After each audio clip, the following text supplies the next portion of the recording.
에베소서 2장 한 세 사람, 가운데, 그게 뭐예요? 그리고 중간에 칸막이 벽이 있습니다. 우리는 이 모든 것을 설명하겠습니다. 공중 권세의 왕은 에베소서 2장 2절에 언급됩니다. 그리고 주님은 그를 이 세상의 왕자라고 부르셨습니다. 요한복음 14장 30절 바울은 그를 이 세상의 신이라고 불렀습니다. 고린도후서 4장 3절. 그래서 설교를 시작하기 전에 한 가지 질문이 있습니다. 이 장에서 바울은 진노의 자녀들에 대해 말할 것입니다. 그럼 그게 뭔데요? 진노의 자녀들이란 무엇인가? 진노의 자녀들은 아담 안에 있고 그리스도 안에 있지 않은 자들입니다. 하나님의 진노는 어떻게 일어날 수 있나요? 로마서 1장 18절과 하나님의 위는 로마서 3장 21절이 동시에 계시될 것입니다. 하나님의 진노는 불의로 진리를 억누르는 사람들의 모든 불경건과 불의에 대하여 하늘로부터 나타납니다. 로마서 1장 18절. 그러니까 신이 말한 것을 믿지 않는 사람들이죠. 구원받지 못한 사람은 모두 하나님의 진노 아래 있습니다. 아버지는 죄에 대한 분노를 아들에게 쏟아냈습니다. 사탄의 노예 상태에서 벗어날 수 있는 유일한 방법은 하나님의 아들을 믿는 것입니다. 바울은 이렇게 말했습니다. 제가 전한 복음에 따라 하나님께서 예수 그리스도를 통하여 사람들의 은밀한 것을 심판하실 그날에, 로마서 2장 16절을 보면 하나님께서 바울의 복음에 따라 사람들을 심판하신다면 바울이 무엇을 썼는지 아는 것이 좋습니다. 로마서 2장에서 그는 이렇게 말했습니다. 너는 하나님의 선하심이 너를 회개로 인도한다는 것을 알지 못하고 하나님의 선하심과 관용과 오래 참으심의 풍성함을 멸시하는구나. 그러니 하나님께서 여러분에게 오래 참으셔서 여러분의 마음을 돌이켜 그분이 말씀하신 것을 믿게 하시는 줄을 모르십니까? 그러나 내 완고함과 회개하지 아니하는 마음으로 진노의 날과 하나님의 위로운 심판이 나타날 때에 진노를 내게 쌓아 두었으니 하나님께서 각 사람에게 그 행위대로 갚으실 것이니라. 로마서 2장 4절부터 6절까지입니다. 그러므로 만일 당신이 믿지 않는다면 당신은 대백보좌 심판대에서 심판을 받을 것입니다. 하지만 하느님께서는 우리에게 믿을 기회를 주셨습니다. 저장 방법은 다음과 같습니다. 하지만 지금은 분배적 변화입니다. 하나님께서 사람들을 구원하여 천국에 살게 하실 때 율법과 선지자들을 통해 증거된 대로 율법 없이도 하나님의 위가 나타납니다. 그래서 하나님의 위로움, 그가 얼마나 위로운지는 드러나고 계시되며 구약의 율법과 선지자들은 하나님이 사람을 구원하시기에 위로우심을 증거했습니다. 이와 같이 하나님의 위는 예수 그리스도를 믿음으로 말미암아 모든 사람에게 임하고 모든 믿는 자에게 임하느니라. 차이가 없기 때문이다. 그러므로 하나님의 위는 예수 그리스도를 믿는 믿음을 통해 그분이 모든 사람에게 행하신 일을 통해 그리고 모든 믿는 자에게 주어질 수 있습니다. 오늘날에는 유대인과 이방인 사이에 아무런 차이가 없습니다. 그는 아들이 행한 일을 믿는 모든 사람에게 자신의 위로움을 돌릴 것입니다. 모든 사람이 죄를 지었으므로 하나님의 영광에 이르지 못하였느니라. 그러니까 유대인과 이방인 모두 죄를 지었습니다. 그의 은혜로 값없이 위롭게 되었느니라. 그러므로 우리는 그리스도 예수 안에 있는 구속을 통해 하나님의 은혜로 값없이 위롭다고 선언될 수 있습니다. 예수 그리스도께서 모든 사람의 죄를 대신하여 대속하셨기 때문입니다. 하나님께서는 이 예수를 그의 피를 통하여 믿음으로 말미암아 화목제물로 세우셨느니라.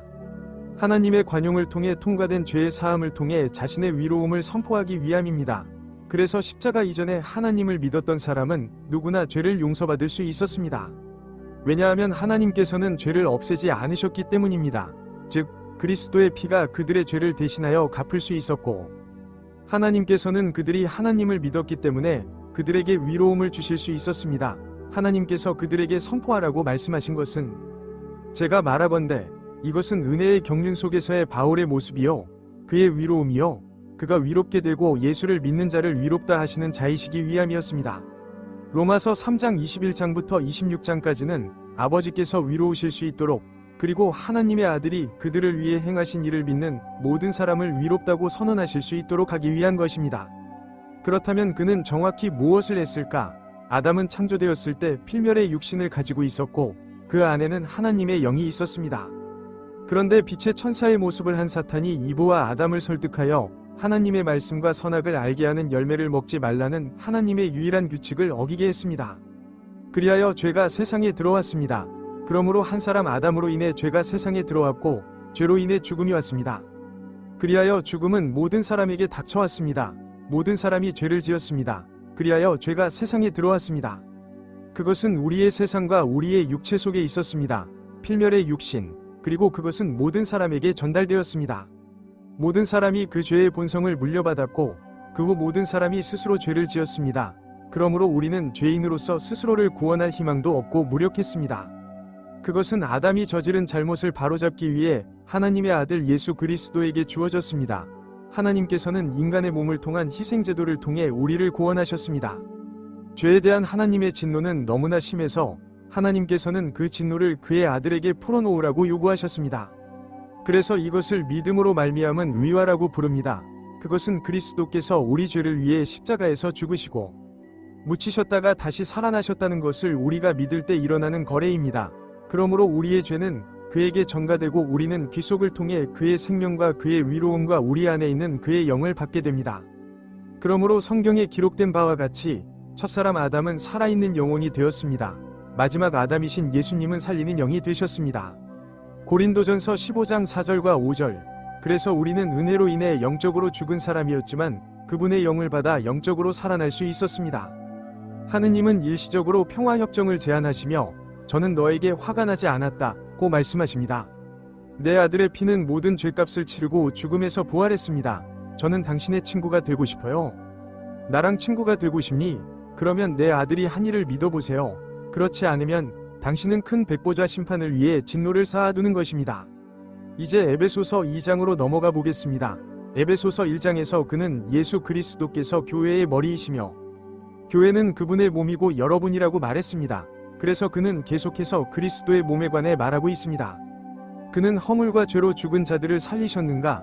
시간이 흐르면서 그는 이 세상의 풍조를 따라 공중의 권세를 잡은 왕, 곧 지금 불순종의 자녀들 가운데서 역사하는 영을 따라 행하였습니다. 그래서 그는 영적으로 죽은 우리를 영적으로 생명으로 만드셨어요. 그리고 과거에는 우리 모두가 이 세상의 흐름에 따라 걸었습니다. 그러므로 우리는 죄와 허물로 인해 영적으로 죽었었지만 우리가 믿었을 때 영적으로 살아났습니다.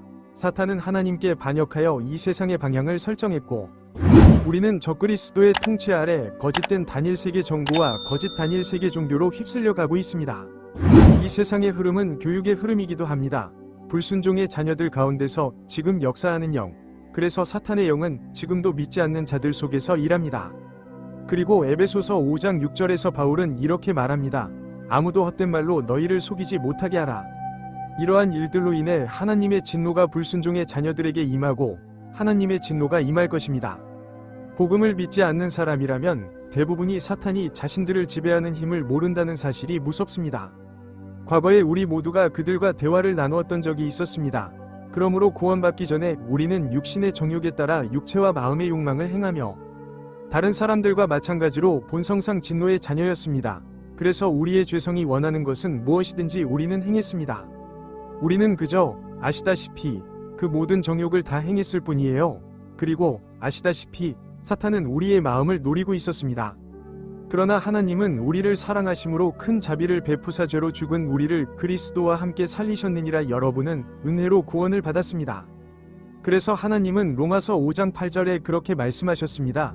그러나 하나님께서는 우리가 아직 죄인 되었을 때에 그리스도께서 우리를 위하여 죽으심으로써 우리에게 대한 자기의 사랑을 확증하셨느니라. 그래서 그는 우리를 위해 죽으셨습니다. 그래서 우리가 믿으면 그의 영을 받을 수 있게 된 것입니다. 도움이 없다면 우리는 죄 가운데 죽어 지옥에 갈 것입니다. 그리스도의 삶은 죽은 영혼들에게 새로운 집단의 사람들을 주셨습니다. 3. 그리고 하나님께서 우리에게 성령을 주신 것은 은혜로였습니다. 그는 그럴 필요가 없었고 우리를 함께 일으키셨고 그리스도 예수 안에서 하늘에 함께 앉히셨습니다. 그러므로 우리는 일어나 높은 곳에 앉았습니다. 하나님께서는 이미 우리가 그리스도와 함께 승천하여 앉은 것을 보셨습니다. 그리스도의 몸에 들어가는 것은 아들이 행한 일을 믿는 믿음으로 이루어집니다. 고린도전서 15장 3절과 4절.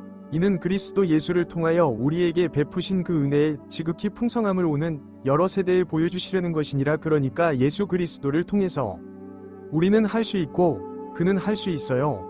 하나님은 우리에게 그분의 존재가 어떠한지, 그분의 은혜가 얼마나 큰지, 그리고 우리를 향한 그분의 친절이 얼마나 큰지 보여주실 수 있습니다. 너희가 구원을 얻은 것은 은혜로 말미암은 것이요 믿음으로 말미암은 것이니 이것이 너희에게서 난 것이 아니요 행위에서 난 것이 아니니 이는 누구든지 자랑치 못하게 하려 함이니라. 그러므로 우리는 은혜로 구원을 받았습니다. 그러므로 천국에서는 아무도 자기가 행한 일을 자랑하지 않을 것입니다. 구원은 100% 하나님의 은혜로 이루어졌기 때문입니다. 죄의 삭슨 사망이요 하나님의 은사는 우리 주 예수 그리스도를 통한 영원한 생명이니라. 로마서 6장 23절. 저는 오직 그리스도 안에서 오직 믿음으로 은혜로 구원을 얻었습니다. 저는 그리스도 안에서 완전해졌고 구원받았으며 인치심을 받았고 구원받았습니다. 그리스도께서는 우리의 구원을 이루셨으므로 아무도 자랑할 수 없습니다. 우리는 하나님의 작품이며 선한 일을 하도록 그리스도 예수 안에서 창조되었습니다. 하나님께서는 이 일을 우리가 그 가운데서 행하도록 미리 정하셨습니다. 그래서 그리스도의 몸은 하나님의 작품입니다. 그러므로 우리는 그리스도 예수 안에서 창조되었습니다. 그러므로 누구든지 그리스도 안에 있으면 그는 새로운 창조물입니다. 오래된 것들은 지나갔고 오래된 것들은 모두 지나갔습니다. 보라, 모든 것이 새로워졌느니라. 고린도후서 5장 17절에 따르면 우리 안에 그분의 영이 있을 때 우리는 새로운 피조물이 되고 그 새로운 피조물 곧 그리스도의 몸과 동일시됩니다. 예수 그리스도께서는 우리가 그분의 영을 받고 새로운 피조물이 될 수 있도록 피를 흘리셨습니다. 그리고 우리는 하나님의 작품입니다. 우리는 여기서 통치하기 위해 훈련하고 있으며 믿을 자유의지가 있습니다. 그러므로 그 선물은 그의 영이었습니다. 이제 이 땅에 있는 왕국의 복음은 이렇게 말합니다. 인자는 섬기러 온 것이 아니요 섬김을 받으러 온 것이 아니요 도리어 섬기러 왔고 많은 사람의 대속물로 자기 목숨을 주려고 왔느니라. 마태복음 20장 28절. 그러므로 여기 있는 많은 사람들은 이스라엘이었습니다. 왜냐하면 이스라엘이 구원받아야 이방인들을 구원할 수 있었기 때문입니다. 그러나 그리스도의 복음은 누가 모든 사람을 위하여 자기를 대속물로 주셨으니 때가 이르러 증거하게 하려 하심이니라 고 말씀합니다. 첫째 디모데, 둘째 여섯째. 이제 그는 유대인이나 이방인 모두 구원받을 수 있다고 믿는 사람입니다. 이스라엘은 이방인을 구원해야 했습니다. 이제 이방인들이 유대인들을 도울 수 있게 되었습니다. 그래서 질문이 있어요. 우주에는 생명체가 있을까? 그리고 그 대답은 예입니다. 여기 세 개의 천국이 있습니다. 여기가 지구예요. 첫 번째 하늘은 새들이 날아다니는 곳입니다. 두 번째 하늘은 사탄과 그의 타락한 천사들이 높은 곳에 영적 사악함을 품고 있는 곳입니다. 그리고 그들이 환난 중에 쫓겨날 때 우리는 그들을 대체할 것입니다. 세 번째 하늘은 그리스도께서 아버지의 오른편에 앉아 계신 곳입니다. 하늘도 그의 눈에는 깨끗하지 아니하니라. 우리는 올바르게 나누는 방법을 살펴보겠습니다. 창세기부터 요한계시록까지의 타임라인은 다음과 같습니다. 그래서 창세기부터 사도행전 9장까지는 예언서이고 로마서부터 빌레몬서까지는 신비서이고 사도행전은 전환기적인 책입니다. 히브리서부터 요한계시록까지는 다시 예언입니다. 하지만 이 장에서 바울은 우리에게 세 가지 기간을 제시할 것입니다. 왜냐하면 우리가 진리의 말씀을 올바르게 나누어야 하기 때문입니다. 디모데후서 2장 15절은 성경을 이해하는 열쇠입니다. 그래서 바울은 우리에게 시간이 지났다고 말하지만 지금은 미래 시대입니다. 그러므로 기억하라. 너희는 옛날에는 육신적으로 이방인이었으나 손으로 행한 육신의 할례라 불리는 자들로부터 할례받지 않은 자라고 불리웠느니라. 그러므로 그것은 육체적인 할례입니다. 그 당시 여러분은 그리스도와 상관없는 사람들이었고 이스라엘 공동체에서 멀리 떨어져 있었으며 약속의 언약들에 대하여 낯선 사람들이었고 세상에 소망이 없고 하나님이 없었습니다. 에베소서 2장 11절과 12절. 그래서 다윗은 골리앗을 할례받지 않은 블레셋 사람이라고 불렀는데 이는 경멸적인 표현이었습니다. 왜냐하면 유대인이나 할례받은 사람들이 할례받지 않은 이방인들보다 우월했기 때문입니다. 그리고 얼마 후 예수 그리스도께서 오셨습니다. 글쎄요, 먼저 세례자 요한이 있었고 그 다음에 예수 그리스도께서 12사도를 선택하셨습니다. 그런 다음 그는 십자가에 달려 죽으시고 묻히셨으며 부활하셨습니다. 그리고 그는 믿는 자들의 작은 무리가 무엇을 해야 할지 환난을 헤쳐나가 왕국에 들어갈 수 있도록 돕기 위해 40일 동안 여기에 머물렀습니다. 그리고 40일 후에 그는 하늘로 올라가셨고 10일 후에 성령을 어린 양 떼에게 내려주셨습니다. 그리고 그들은 왕국에 대한 새로운 제안을 했습니다. 그러나 1년 후 이스라엘은 멸망하였고 그들은 성령을 모독하는 죄를 범하여 스데반을 돌로 쳐 죽였습니다. 사도행전 7장에서 사도행전 10장에서 하나님께서는 베드로에게 이천을 3번 보여주셔서 이방인들을 깨끗하게 하시고 구원받을 수 있게 하셨다는 사실을 알려주셨습니다. 그러나 그 사이에 바울은 사도행전 9장에서 예수 그리스도께서 나타나심으로써 구원을 받았습니다. 그리고 예수 그리스도께서 다시 나타나셔서 우리를 휴거하시고 그리스도의 심판대 앞으로 데려가실 것입니다. 그리고 우리는 앞으로 천국에서 살게 될 거예요. 그러므로 지금 우리는 은혜의 경륜인, 하지만 지금은 애 살고 있습니다. 잃어버린 이방인들이 이스라엘의 12지파를 거치지 않고도 예수 그리스도를 직접 믿고 그분의 영을 받을 수 있는 능력이 있으며 아브라함의 백성을 축복할 수 있습니다. 그러나 이제 그리스도 예수 안에서 전에 멀리 있던 여러분이 그리스도의 피로 가까워졌습니다. 그는 우리의 평화이십니다. 그는 두 사람을 하나로 만드시고 우리 사이에 막힌 중간담을 허무셨습니다. 그러므로 이제 이방인들은 하나님께 가까워졌고 유대인과 이방인을 모두 구원한 이 한 몸에 참여할 기회를 얻었습니다. 그리고 나서 우리는 올 것이다. 기억하세요. 하지만 이제는 분배적 변화를 의미합니다.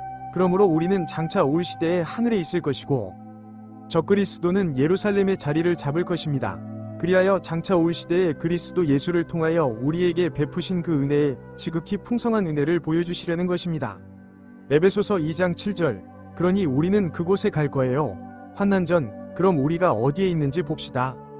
하나님은 바벨탑 사건 때 이방인들을 포기하셨지만 이제는 그들에게 또 다른 기회를 주고 계십니다. 이방인들은 창세기 10장과 11장에서 바벨탑 사건으로 버려졌습니다. 그리고 하나님께서 이스라엘에게 말씀하셨다. 네가 하늘을 쳐다보지 마라. 그리고 네가 해와 달과 별들, 곧 하늘의 모든 군대를 볼 때 우리가 그것들을 경배하고 섬기도록 이끌리겠느냐? 이는 주 너희 하나님께서 온 하늘 아래 모든 민족에게 나누어 주신 것이니라. 신명기 4장 19절. 그래서 하나님께서는 이방인들에게서 징계를 거두시고 그들이 마음대로 행동하도록 내버려 두셨습니다. 숭배란 아시다시피 신이 창조한 것들과 타락한 천사들까지도 숭배하는 것입니다. 그들은 그것을 유지하지 못했습니다. 아닙니다. 그들이 하나님을 지식 속에 두기를 싫어하였기 때문에 하나님께서는 그들을 타락한 마음에 내버려 두셔서 편리하지 못한 일을 행하게 하셨습니다. 로마서 1장 28절. 아시다시피 신과 별개로는 어떤 것도 편리하지 않습니다. 하나님께서는 이스라엘의 계획을 일시적으로 연기하시고 은혜의 경륜을 삽입하셨습니다. 그래서 그리스도의 환난과 재림, 그리고 그분의 첫 번째 천년 통치를 세우는 일은 하나님께서 천국에서 살 또 다른 사람들의 집단을 형성할 때 신비를 삽입하셨기 때문에 연기되었습니다. 하느님께서 모든 사람을 믿지 않는 가운데 두신 것은 모든 사람에게 자비를 베푸시려는 것입니다. 로마서 11장 32절. 그래서 지금 그는 유대인과 이방인 모두에게 구원을 베풀기 위해 자비를 베풀고 있습니다. 그러므로 너희가 과거에 있었음을 기억하라. 이제 에베소서 2장을 계속 읽겠습니다. 육신으로는 이방인이며 육신의 손으로 행한 할례를 받은 자들로부터 할례받지 않은 자라고 불리웁니다. 그 당시 여러분은 그리스도와 무관하고 이스라엘 공동체에서 멀리 떨어져 있었고 약속의 언약들에 대하여 낯선 사람들이었으며 세상에서 소망이 없고 하나님이 없었습니다. 그래서 바울은 그리스도의 몸 안에 있는 구원받은 이방인들이 자신들이 누구였는지 그리고 하나님께서 자신들을 위해 무엇을 하셨는지 기억하기를 원했습니다. 이스라엘은 하나님과 그분의 말씀 그리고 그분의 은총이 있었기 때문에 부유했습니다. 로마서 9장 4절에서 바울은 이스라엘 사람들이란 누구이며 그들에게는 입양과 영광과 언약과 율법의 수요와 하나님을 섬기는 일과 약속이 있다고 말했습니다. 그러므로 모든 언약은 이스라엘에게 속합니다. 그가 방금 말한 것처럼 우리는 약속의 언약에서 낯선 사람이었지만 하나님께서는 우리 이방인을 무력하고 희망 없는 상태에 버려두지 않으셨습니다. 오히려 그는 자비가 풍부하셨습니다. 왜냐하면 이제 그리스도 예수 안에 있는 은혜의 경륜 안에서 전에 멀리 있던 여러분이 그리스도의 피로 가까워졌기 때문입니다. 그래서 십자가로 인해 하나님께서는 이제 다른 무리에게 그의 영, 곧 그리스도의 몸을 주실 수 있게 되었습니다. 그는 우리의 평화이신 분입니다. 그는 두 사람을 하나로 만드시고 우리 사이에 막힌 중간담을 허무셨습니다. 그러면 중간의 분리벽은 무엇일까요? 그게 법이에요. 죽음에 쏘는 것은 죄요. 죄의 힘은 율법입니다. 그래서 율법은 우리의 죄악된 육신을 더욱 악화시켰습니다. 법이 나를 정죄했습니다. 그리스도께서는 율법을 지키신 후 우리를 대신하여 저주를 받으셔서 우리를 율법에서 구속하시고 우리가 그분의 영의 능력으로 살 수 있게 하셨습니다. 영광스러웠던 율법은 없어졌지만 주님의 영으로 섬기신 영광은 남아 있습니다. 죄가 너희를 지배하지 못할 것이다. 너희는 율법 아래 있지 아니하고 은혜 아래 있느니라. 로마서 6장 14절. 그러므로 이제 우리는 형벌에 대한 두려움이나 우리의 죄 많은 육체를 더욱더 나쁘게 만드는 율법 때문에 하나님을 섬기는 것이 아니라 사랑으로 역사하는 믿음으로 섬깁니다. 갈라디아서 5장 6절 하반절에 따르면 우리는 하나님께서 우리를 위해 행하신 일에 대한 사랑과 감사의 마음으로 하나님을 섬기고 있습니다. 그분은 육신 안에서 원수된 것, 곧 조례에 속한 계명의 율법을 폐하셨으니 이는 이 둘로 자기 안에서 한 새 사람을 만들어 화평을 이루려 하심이니라. 그러므로 하나님께서는 유대인과 이방인을 하나의 새로운 사람, 즉 그리스도의 한 몸으로 만드십니다. 그리고 하나님께서는 더 이상 유대인과 이방인, 할례받은 자와 할례받지 않은 자를 구별하지 않으십니다. 한 새 사람은 그리스도의 몸입니다. 좋습니다. 그리스도의 몸은 구원받은 이방인과 할례받지 않은 자와 구원받은 자, 유대인과 할례받은 자가 한 몸 또는 집단을 이룹니다. 그는 십자가로 두 사람을 한 몸으로 하나님과 화해시키셨으며 이로써 원수를 소멸하셨느니라.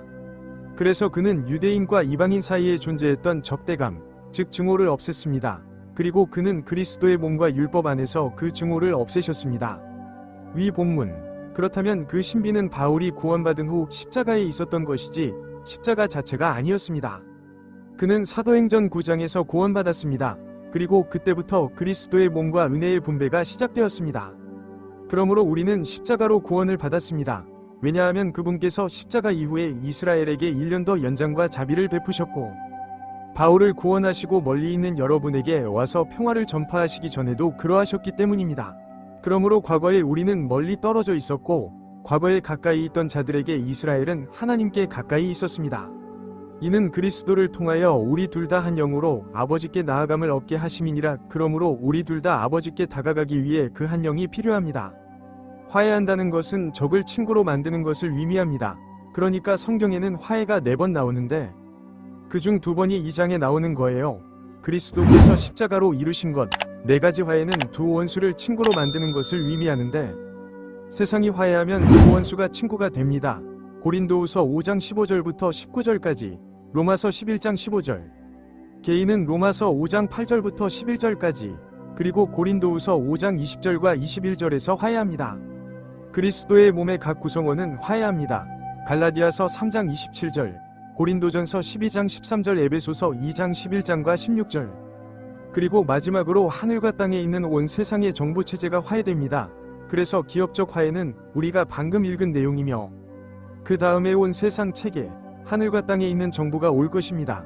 왜냐하면 그것은 에베소서 1장 9절과 10절, 에베소서 2장 19절에서 20절, 고린도전서 1장 24절부터 28절까지, 골로새서 1장 16절에서 18절, 베드로후서 3장 13절, 이사야 6장 17절과 6장 22절, 요한계시록 21장 1절에 언급되어 있기 때문입니다.